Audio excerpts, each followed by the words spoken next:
మాయా మాయా GC మాయా కానీ కానీ ₹1,00,00,000 సరే మనం గెలుచుకోవాలి మాయా.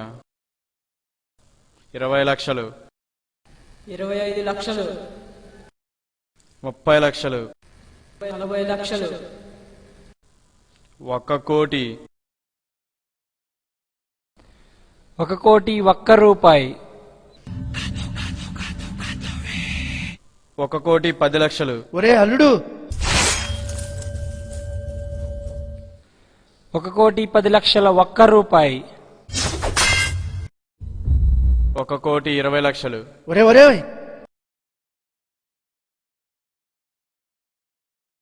1 కోటి 20 లక్షల రూపాయి.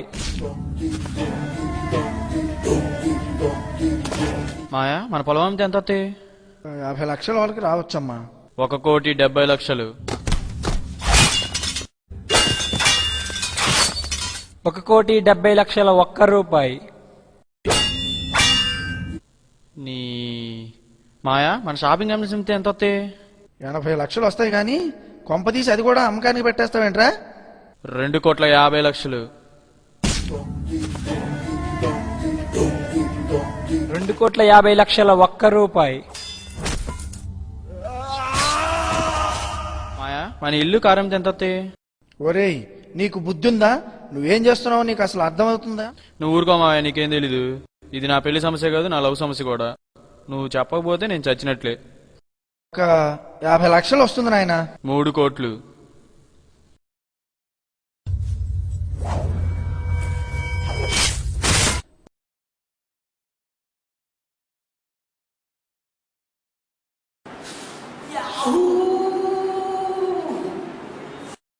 5 కోట్లు,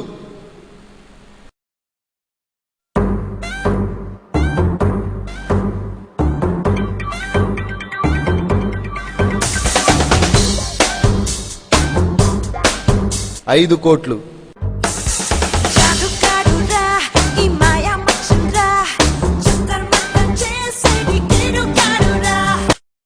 మూడోసారి. ఒరే అల్లుడు, అదండి మన హీరో పరిస్థితి. చూడటానికి సరదాగానే ఉంది కానీ మనము మన పిల్లలు అలాంటి పరిస్థితిలో ఉండాల్సి వస్తే ఇదంతా కల్పించిన స్టోరీయే కదా, మాకు మా పిల్లలకు ఇలాంటి పరిస్థితి ఎందుకు వస్తుంది అని సిల్లీగా కొట్టిపారేస్తున్నారా? అలా అనుకునే వారందరూ దేవడా అనే గ్రామం గురించి తెలుసుకోవాలి. దేవడా రాజపుట్స్ పరిపాలించిన గుజరాత్లోని ఒక గ్రామం. అక్కడి జనాభా 2000, కానీ అమ్మాయిలు మాత్రం కేవలం 12 మంది. అక్కడ మగాళ్ళకి జన్మనివ్వటానికి తల్లి కావాలి, పెళ్లి చేసుకోవటానికి ఓ అమ్మాయి కావాలి, కానీ ఆ అమ్మాయి కడుపున పుట్టేది మాత్రం అబ్బాయే కావాలి. అమ్మాయి పుడితే చంపేస్తారు. ఆ ఊళ్ళో ఆడవాళ్ళంటే తల్లులే, ఆడపిల్లలు లేరు. ఆ ఊళ్ళో 1890లో ఒక అమ్మాయి పెళ్లి జరిగింది. ఆ తర్వాత 108 సంవత్సరాలకు మళ్ళీ 1998లో ఒక అమ్మాయి పెళ్లి. మళ్ళీ 10 సంవత్సరాల తర్వాత మొన్న మధ్యన ఇంకో అమ్మాయి పెళ్లి జరిగింది. ఈమె, తన పేరు షగున్ సింగ్. ఈ పరిస్థితి కారణం ఆడపిల్ల తీసుకెళ్లేదే కానీ తెచ్చేది కాదు. అలాంటి దాన్ని కనటం పెంచటం అనవసరం అనుకునే అక్కడి ప్రజలది. ఎక్కడో ఉన్న దేవుడా గురించి మనకెందుకు అనుకుంటున్నారా? మన సంగతి చూద్దాం. 3వ ఆడపిల్ల పుట్టిందని గొంతు నులిమి చంపేసిన తల్లి ఒక చోటుంటే ఇనుప చెవుతో పొడి చంపేసిన తండ్రి ఇంకో చోట. మన ప్రకాశం జిల్లా వాళ్ళే. ప్రేమించట్లేదని చంపేస్తాం. ప్రేమ మరీ ఎక్కువైతే ఆ అమ్మాయి ఫ్రెండ్ పైన యాసిడ్ పోస్తాం. ఇంకా ఎక్కువైతే ఆ అమ్మాయి తల్లిదండ్రులను కూడా చంపేస్తాం. గత 5 సంవత్సరాల్లో ప్రేమించట్లేదని చంపేసిన కేసులు ఎన్ని చూసుంటాం. శ్రీలక్ష్మి, ఆయేషా, స్వప్నిక.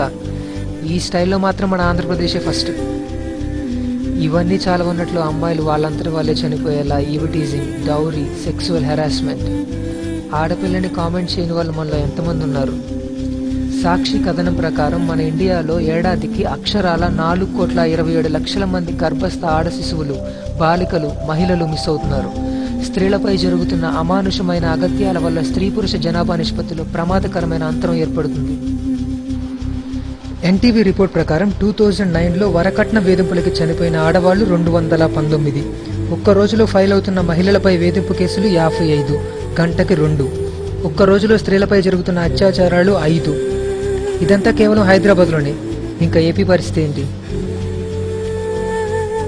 అరే, స్కానింగ్ చట్టరీత్యా నేరమని తెలిసి కూడా చేస్తున్నారు. ఎందుకు అని అడిగితే మాకు ఆడపిల్లైనా పర్లేదు కానీ మగపిల్లాడైతే ఎక్కువ సంతోషిస్తామని సమాధానం. ఒక ఆడపిల్లకి మొదటి అవమానం స్కానింగేనండి. మనం ఈ లోకాన్ని చూస్తున్నామంటే దానికి కారణం ఒక స్త్రీ. అలాంటి స్త్రీని పూజించాల్సిన అవసరం లేదు, గౌరవిస్తే చాలు. మీరంతా ప్రొఫెషనల్ స్టూడెంట్స్. తెలుగులో చెప్తే అర్థమైందో లేదో, మా ఫ్రెండ్ చెప్పాడు, మీకు స్లైడ్స్ వేసి ఇంగ్లీష్లో చెప్తే బాగా అర్థమవుతుందంట కదా. Let me take your one more valuable minute please.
అర్థమైంది అనుకుంటున్నాను. దేవుడు కాలానికి రివర్స్ గెరిచుంటే బాగుండేది కదా. కాలంలో వెనక్కి వెళ్ళి వేధింపబడిన చంపబడిన స్త్రీలకు ఆ దుస్థితి కలగకుండా చేసేవాళ్ళమేమో. కానీ ఆ ఛాన్స్ లేదు. అట్లీస్ట్ ఇక నుంచి అయినా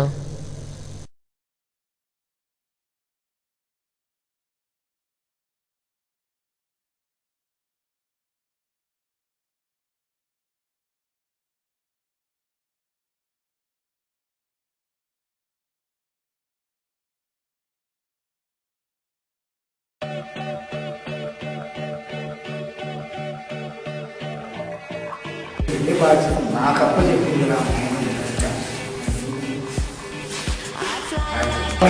ఇవ్వలేక నాకు పోయింది.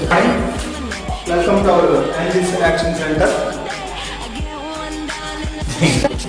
Hi everybody, good morning. Welcome to Angels action centre. అన్న స్లిమ్గా ఉండాలని, పైగా బాగుందంట. పైగా ఈ అమ్మాయిని సెలెక్ట్ చేసుకుంటున్నాము అంతే, నువ్వేం మాట్లాడు. సర్లే కానీ నీ ఇష్టమైతే నాకు ఇష్టమైంది. ఏం బాగుందిరా.